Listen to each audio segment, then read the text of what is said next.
Corey, thanks for joining me today. Hey, thanks for having me, Adrian. So I'm really excited to finish up your book. I've gotten through quite a bit of it, and one of the things that I've noticed is in the book you're really chronicling the tectonic shift that's taken place over the last 4 years in education.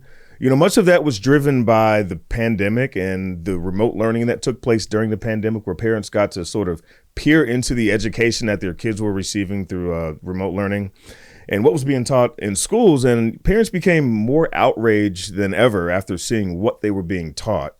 And that's sort of what began and sort of led to this parent revolution that we're seeing sweep the United States.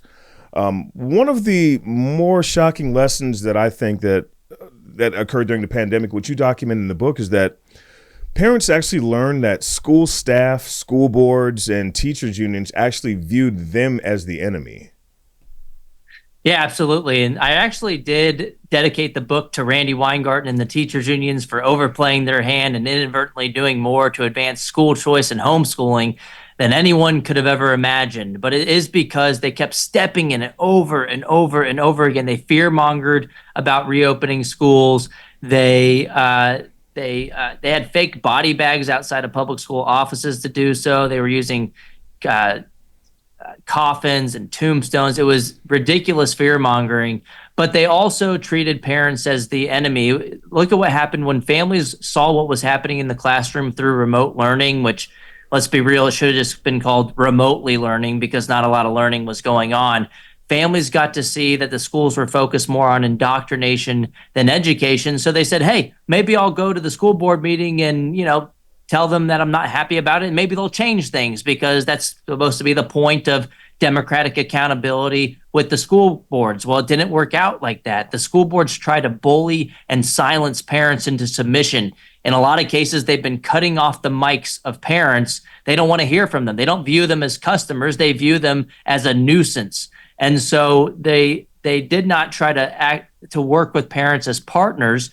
And in one case, we actually had the National School Boards Association send a letter to Biden implying that parents under the Patriot Act should be investigated for quote unquote domestic terrorism. And that backfired. I mean, 26 states have left the National School Boards Association since they sent that letter. In an earlier draft, they had actually called for the military and the National Guard to be deployed to school board meetings to clamp down on parents who just had the audacity to want to have more of a say in their own kids' education. So because families saw that they did not have a lot of power in the traditional system, they said, I need to be able to vote with my feet to a school that's going to actually respect me, that aligns with my values. And so they pushed for school choice. And that also allows for families to have more leverage, more agency, so that next time when they go to the school board meeting, well, they'll actually listen to them because they can take their money elsewhere.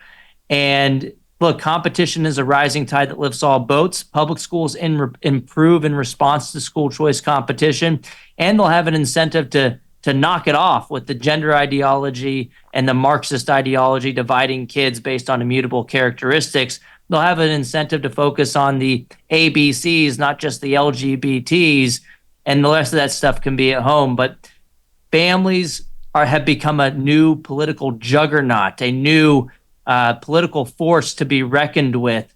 And politicians are finally starting to listen to them. And now we've had 11 states in the past 3 years alone pass full-throated universal school choice. Milton Friedman's vision finally coming to fruition right before our very eyes. I wish Milton Friedman were alive today to see all of this winning we've been doing. Adrian, we've been winning so much, I'm almost getting tired of winning on the school choice front. We've had more victories in the past 3 years alone than we had in the previous 3 decades on the issue of school choice. So the teachers unions are ripping their hair out right now because they're losing the monopoly on the minds of other people's children. They're losing their monopoly on the funding associated with educating those children. And guess what? Even if you're not a parent, this is an important book for you. Even if you're not a grandparent, because the radical left has figured out that they can still shape the direction of this country even without having their own kids. they can use the school system to raise other people's children in their socialist leftist worldview.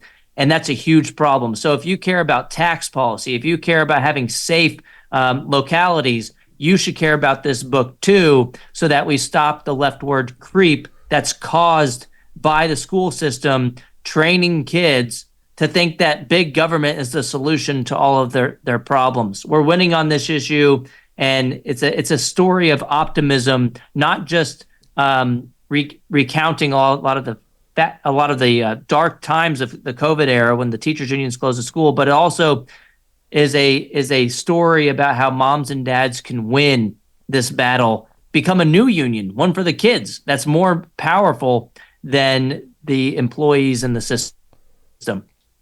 And I think that's a great point. It is a very forward-looking book. One of the points that you make, and this kind of speaks to what you were just talking about as far as the indoctrination that's going on. I mean, historically, we've referred to public education as public schools, but one of the points you make is that they're not actually public schools. They are government schools. And like we saw with the action of the Department of Justice targeting parents as domestic terrorists, it sort of speaks to the idea of a misplaced role in terms of who has accountability over your kids and who's responsible for educating and raising your kids. And it's like the state believes that they're their children rather than the children of the parents themselves. So explain a little bit more what you mean when you say we should be calling these government schools rather than actual public schools. Yeah, they're not open to the public like a public park. Families have actually gone to jail for lying about their address to get into better so-called quote unquote public schools. And so they discriminate on the basis of zip code. They are segregated by race and income, and your house determines where you go to school. And so in some places, like in Texas, families have actually not just been fined, but they also charge tuition if you're not on the right side of the line. So they're not free, accessible to all like they want you to believe. And there are disproportionate outcomes, and there's a lot of inequities built into the system as well. So they're not really open to the public. They're not accountable to the public. Look at what happened when we tried to push back at school board meetings. They tried to tell us to sit down and shut up. I'm thankful that parents did not take that advice. They instead were emboldened to push back even harder, which is why the story of the parent revolution is so hopeful, because parents, when they band together, they can win these battles over their own children's education. But they also cut off people's mics. They're not a public good. If there's any economists listening to this, they're not. The public schools are rivalrous and excludable, or schools in general are, and they do exclude people based on where they live.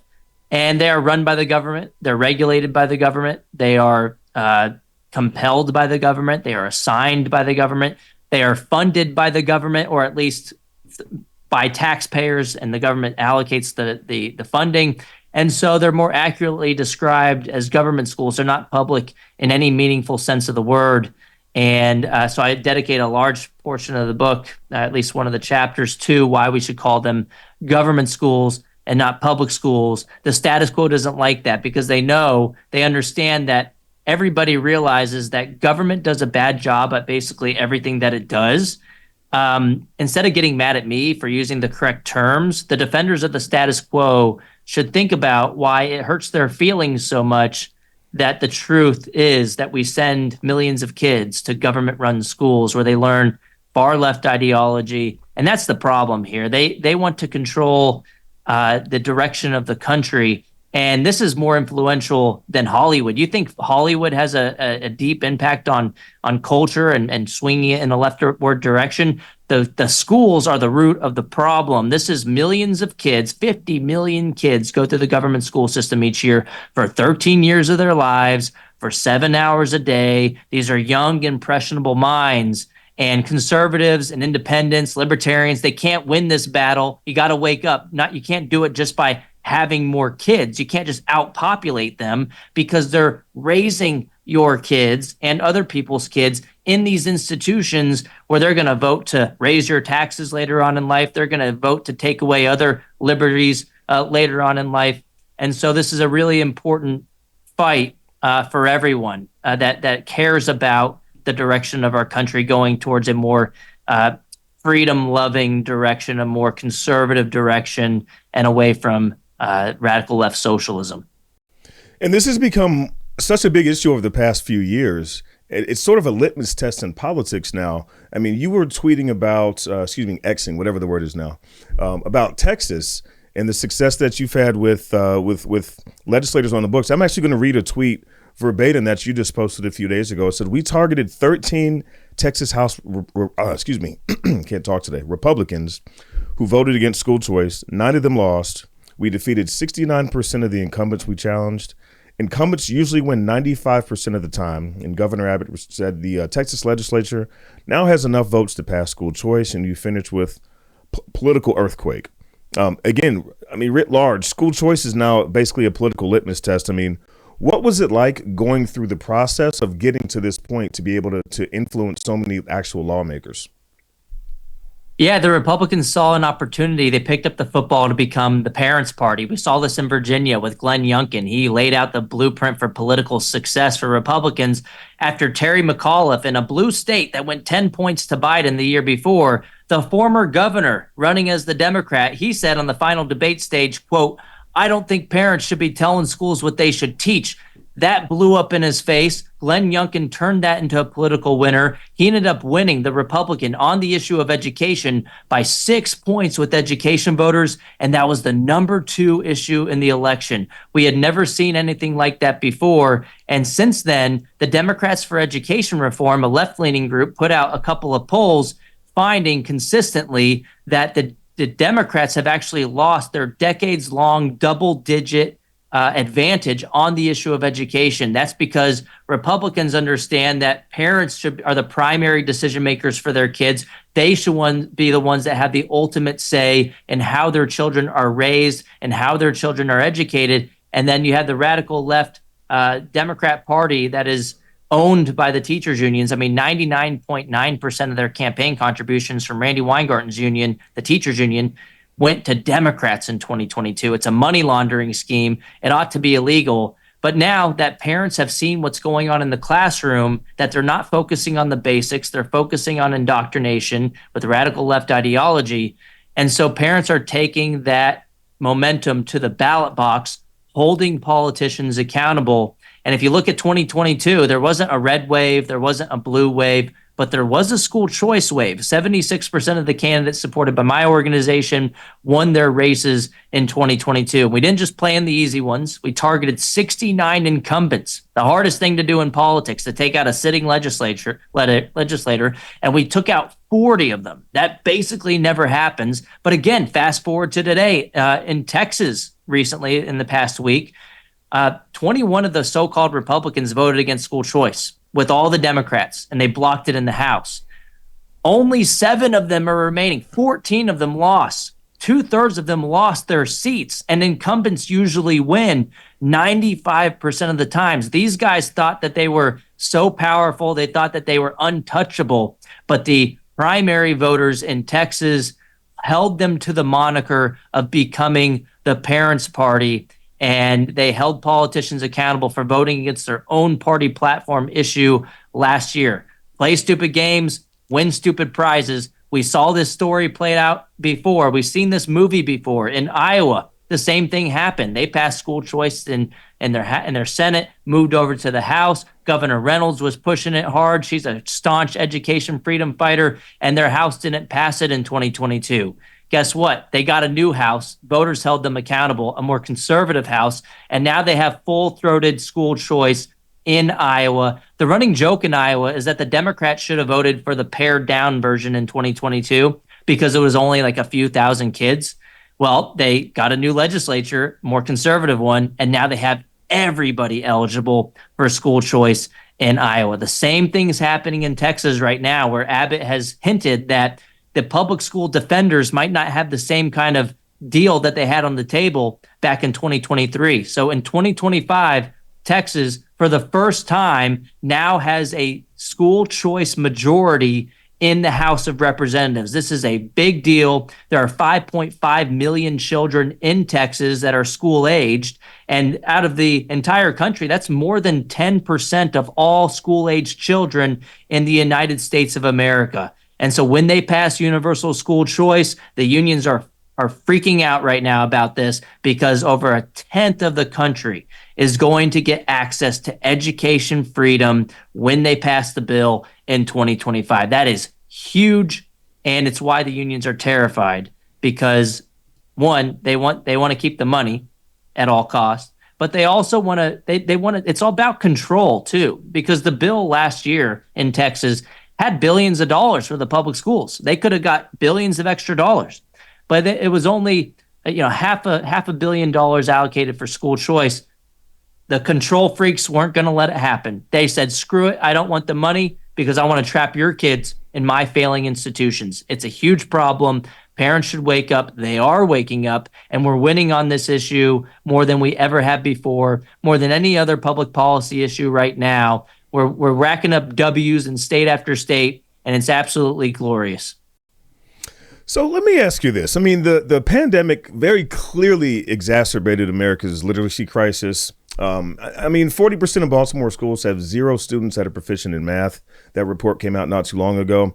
I mean, how do people look at what's not only been happening over the last, 40 years since the NEA's been in, but even just the last 2 years and seeing what remote learning done in school closures and still being able to support the status quo, even though the numbers and the data shows that this program of government schooling is failing the people that it's supposed to benefit, the kids?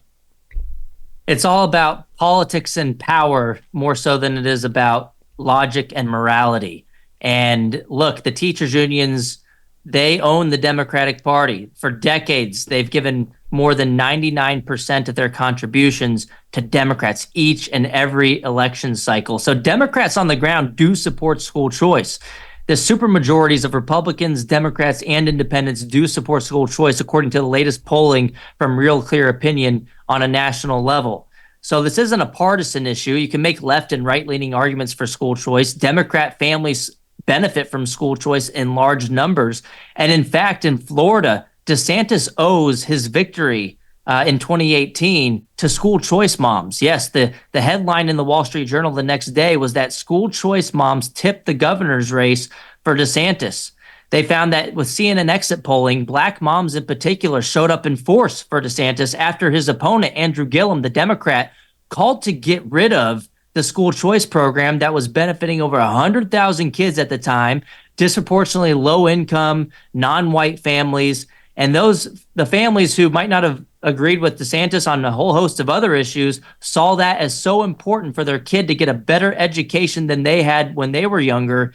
They made this a single issue vote and voted for DeSantis. Fast forward to today, DeSantis won his latest reelection by 20 points. And the Republicans have super majorities in both chambers.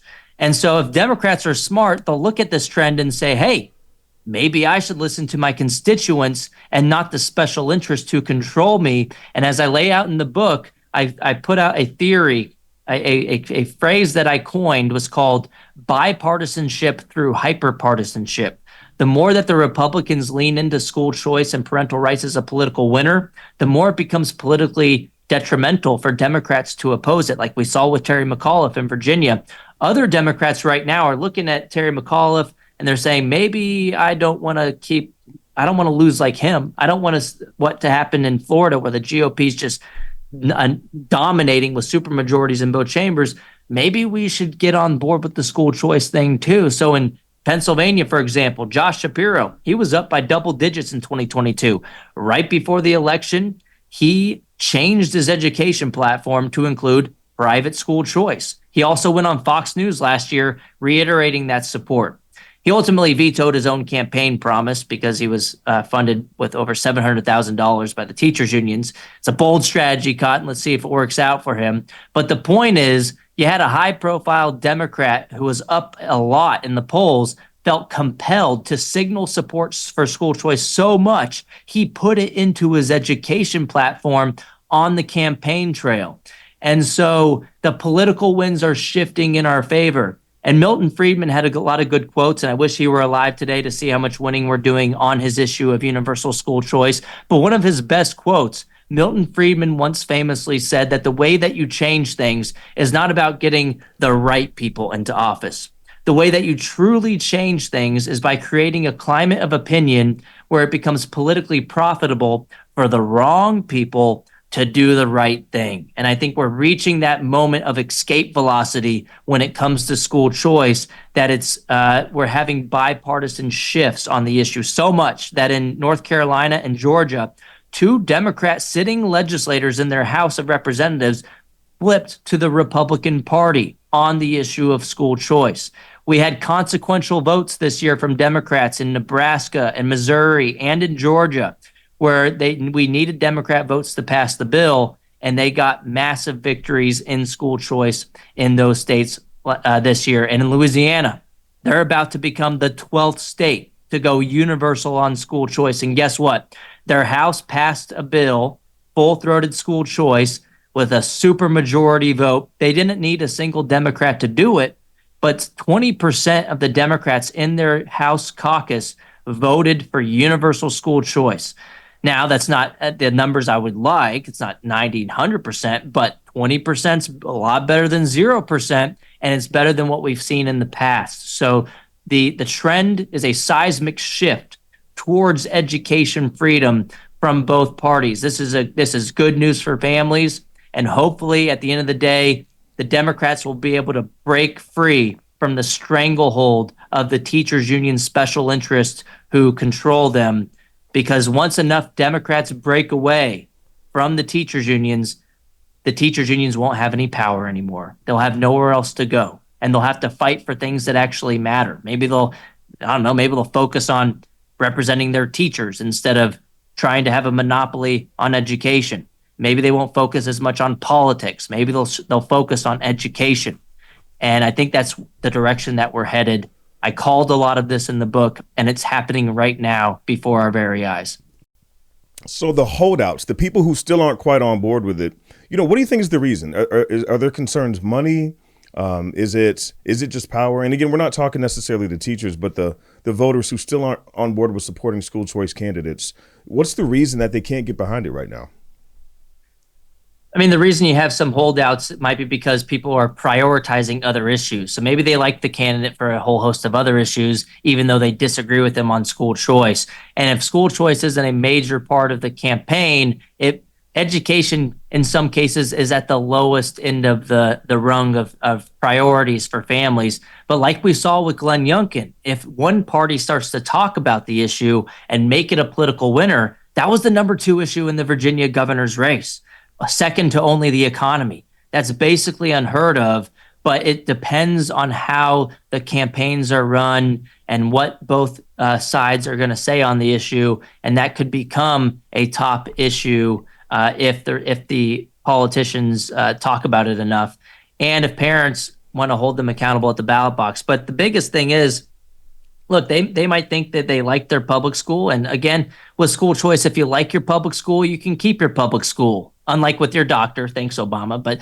the public schools actually do get better in response to competition. 26 of 29 studies find positive effects, more school choice, better outcomes in the public schools. It's a rising tide that lifts all boats. And look, the public schools get to keep thousands of dollars for students they're no longer educating. With school choice, typically you get to take about half of the money with you in the form of a scholarship to a private school or charter school or a home-based education option. But the public schools get to keep all the government schools get to keep the local and federal dollars. So on a per student basis, they end up better off. And guess what? If you do like your public school, if you think it's doing a good job, you can continue to send your kids there. They'll continue doing a good job, and you should have nothing to worry about at all. It's the schools that are doing a horrible job, that are overreaching. And it might just be that some of the people who don't make school choice a voting priority, it might be that they are radical leftists too, that they want to other families to have their kids grow up in their own worldviews as opposed to the parents' worldviews, which is a huge problem because it's not their kids, right? Parents should be the ones deciding. And hey, you never know. What if the conservatives take over the schools and it becomes right-leaning? I think the Democrats would be smart to say, hey, do what you can with the school boards, but also have the money follow the child just in case things don't go their way, because it's not always going to be the case that it goes their way.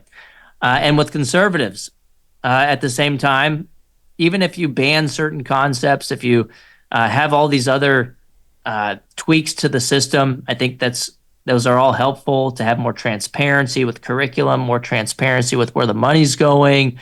Uh, at the end of the day, the teachers might still just do whatever they want and teach it in the way that they want. But the only way forward through freedom as opposed to force is from the bottom up. Let the money follow the child to a school that aligns with the family's values.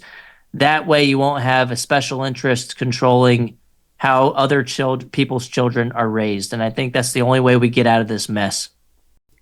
Yeah, and you brought up money several times there, and it's making me think back to let me get this. So you posted something recently about you showed where some of the costs were going to for education, and in states like New York, I mean, the per pupil spending exceeds $25,000, right? Oh yeah. So since 2003, yes. I mean, the money going to administrative staff and principals has greatly outpaced that going to teachers. I mean, in this chart, you show that pay for administrative staff is 88% higher, pay for principals is 37% higher, while money for teachers is only about 8% higher than it was back in 2003. I mean, what do you make of these numbers and costs to allocate more money to government schools when it's being spent like this? The unfortunate reality is that the government school system has become more of a jobs program for adults than an education initiative for kids. And it's not even really doing a good job for the teachers. If you look at salaries over time, even going back to 1970, teacher salaries have only increased by about 10% in real terms, but spending has increased by about 170% after adjusting for inflation. So the money's not making its way to the classroom. It's going towards hiring more administrative staff. Yes, the number of teachers in the system since 2000 have increased by about 7%, same as the number of students in the system increased by about 7%. But the number of administrators have increased by nearly 90%. And so when you are a monopoly and you don't have an incentive to spend money wisely, you're not going to care about the kids. You're not going to care about the customers. You're not going to even care about the employees who are doing the best job, the teachers. And so you're going to waste that money on just putting more people into the buildings, especially when it comes to administrators at the very top. And when you have more dues paying members in the system, instead of spending that money on salaries, they're putting it towards more people. They want a stronger voting bloc to push all of their little political pet projects, but that also has the benefit for people like Randy Weingarten, who make over $500,000 a year, and that they get more dues paying members. If you put more money into paying people better, well, you're not going to get another person in the system to give you another union due. But when they say, hey, let's just hire a ton of people, Randy Weingarten, the people at the top, will get a bunch of new dues paying members, which helps their union, and which serves to protect the lowest common denominator in the school system. It doesn't really help the teachers that are doing a fantastic job. And so when you're a teacher and you're looking across the hall and you're seeing this person is not doing anything, they're playing videos all day for the students, and the kids don't like them, the parents don't like them, he's getting paid the same amount as me, and I'm doing a good job. That's because they have something called the uniform salary schedule, and it's a huge problem. And teachers should wake up too. Look, we have a group, everybody's heard of Moms for Liberty. We need to have a Teachers for Liberty too, because the school system is not treating anybody well. So you obviously do this for a living, and you spend a lot of time covering this topic just on a day-to-day basis. What is something that surprised you during the course of research and writing this book? I mean, the lengths that the unions would go to try to hold children's education hostage to get billions of dollars in ransom payments, their hypocrisy knew no bounds. In Chicago, they had a board member vacationing in Puerto Rico, thousands of miles away, while saying it was too unsafe to go back to work. You had a teachers union boss in Berkeley, California, doing the same thing. They said, oh, our members can't go back to work. It's too unsafe. He was caught on video by parents sending his own kid to in-person private school. I mean, it's total hypocrisy. Gavin Newsom, we all heard about the French Laundry and how he was a hypocrite going out to eat in person. But he also complained about government Zoom school and said it was a huge problem and implying that his kids were going through it. At the time, he was already sending his kids, all of them, to in-person private school. And so it's rules for thee, but not for me, hypocrisy. It came to school choice too. Stacey Davis Gates in Chicago, she's the president out there. Last year, guess what she called school choice? Racist. She said it was racist to have school choice. And then now we found out that she sent her own son to a private school. Total hypocrisy. They know the dumpster fire of the government school system more than anybody else in Chicago. They staff the schools, they are the union, and they won't send their own kid to those institutions.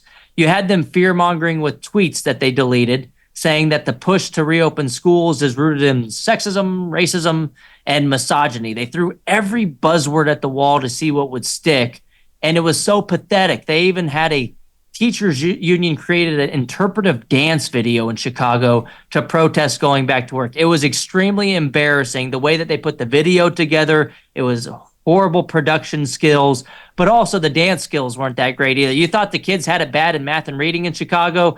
You should really feel bad for the kids who want to have extracurriculars and dance class because those teachers couldn't dance either. But it just really showed, look, they overplayed their hand. And they showed everybody it had nothing to do with safety. It had nothing to do with education. It had nothing to do with the kids. It had everything to do with the adults.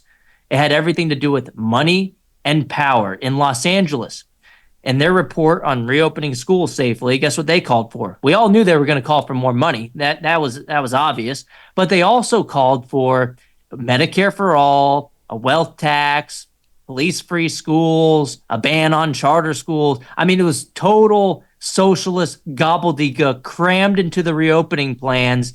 And a lot of people looked at that and said, this has nothing to do with opening schools. It is, they wanted all their other socialist demands crammed in because they knew they had leverage. Everybody's kids were held hostage during the pandemic era. And although the schools are open now, the problems are still there. The parents aren't going to ever unsee what they saw in 2020. The rot is still there in the system, and parents are going to win this war that the unions have been waging on their children for the past few decades. And it's glorious to see. I hope you get a lot of a sense of optimism from the book. It is red states engaging in this revolution right now. Republican leaders are kind of engaging in friendly competition to become the parents' party to empower all families with educational freedom. But Democrats are going to have to come along at some point. Those blue states might become red states on the issue of education freedom. And hopefully the Democrats continue to defect on the issue because the unions will lose their power over them once and for all because they'll have nowhere else to go.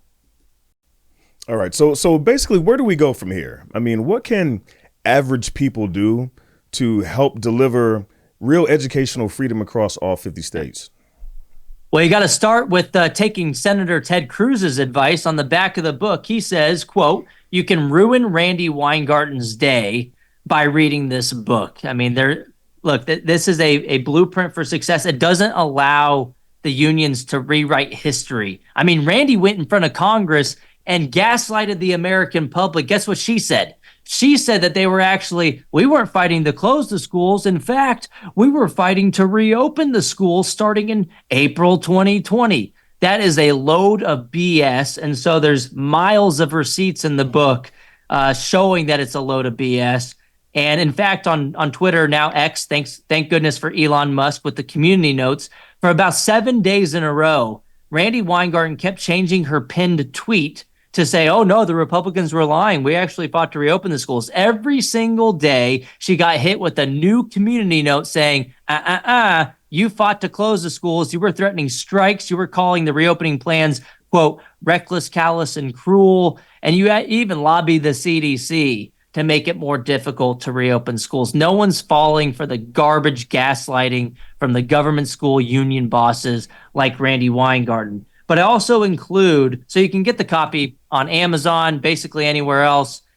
Donald Trump endorsed it recently. It's also a national bestseller as well. But if you Google it, use any search engine, just say the parent revolution, put it in there, you will find it.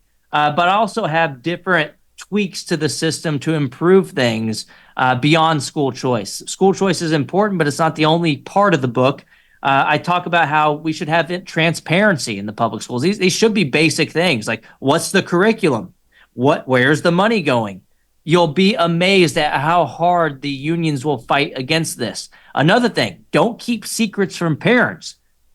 It's amazing that in this country I actually have to say it and include that as a policy recommendation to not keep secrets from parents. In loony left states like in commie California, they actually have the state attorney general clamping down on school districts because they don't want families to know what's going on with their kids' education. They had in Chino Unified school district in California. They had a simple policy, which is they passed a policy to say if a child changes their gender at school, you better tell the parents about it. And the state attorney general rained down on that school district with the heavy hand of the state to try to prevent them from sharing information with parents, to try to keep sexual secrets about children from their parents. That is extremely unheard of. That is as low as you can go.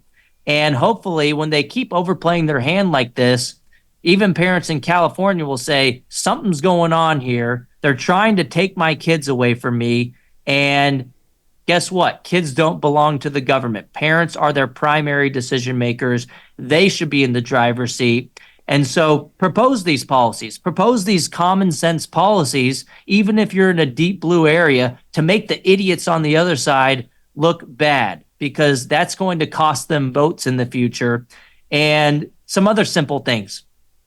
How about we align the school board election with the general election?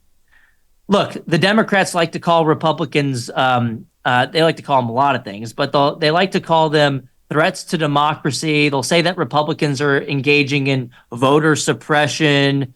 And these same people who make all these claims are total hypocrites, because when it comes to education elections, they want as low of a turnout as possible. So they take it away from the general election. They put it in random days to have like a 5% turnout rate, because they know with special interest politics, they can have an outsized influence on determining the outcome of the election and putting in their hand-picked socialists into the school board seats and in other important races as well. When we're talking about passing billion-dollar bonds in different locations, they want no one to show up so that they're the only ones that go there and they vote and get their preferred policies. So let their heads explode. Make a simple recommendation. Say, hey, we should increase voter turnout. Why not align it with the general election? Don't you love that? You don't want to be a threat to democracy, do you?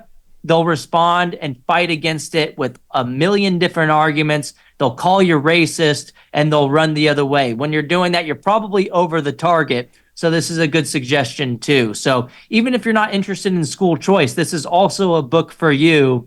Yeah, I think that is the best solution, but these are other solutions that are laid out in the book as well that will make the left's mind explode, because they are indefensible positions for them to take. Well, I commend you. You are doing great work. The book is fantastic. There's a ton of information in there. Keep fighting the good fight. And also for anybody who wants to reach out to you to maybe yell at you, I always throw this out there. Where can people find you online, Corey? You can find me on X at DeAngelis Corey. It's just my last name and my first name, and my DMs are open. So for now, if you want to ask me any questions about the book, you can. And hey, on Amazon right now, it's not going to be like this forever. It's 25% off the sticker price, and it's a national bestseller, endorsed by Trump, endorsed by Senator Ted Cruz. 25% off on Amazon right now. So make sure you get your copy and engage in the parent revolution. Yes, I document the darkness of COVID and what happened, but I also leave you feeling motivated and optimistic about the direction of our country and fighting back to take our schools back.